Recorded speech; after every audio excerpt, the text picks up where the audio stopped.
კომპანია Microsoft-ის ბლოგზე გამოქვეყნდა Microsoft-ის პრეზიდენტის ბრედ სმიტის განცხადება იმის თაობაზე, რომ წვეთს მიწოდება სერვისების ისრაელის თავდაცვის ერთ-ერთი შენაერთისთვის.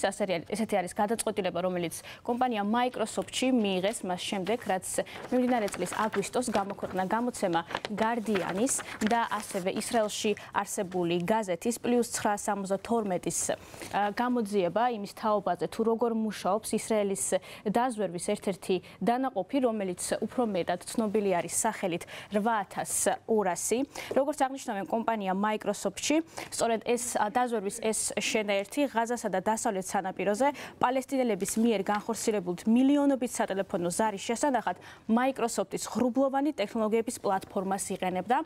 ასეთი არის კომპანია Microsoft-ის გამოძიების შედეგიც. კომუნიკაციების ასეთი ფართო მასშტაბით შეგროვების და ანალიზის შესაძლებლობამ ხელი შეუწყო ღაზასა და დასავლეთ სანაპიროზე სამხედრო ოპერაციების ჩატარებას.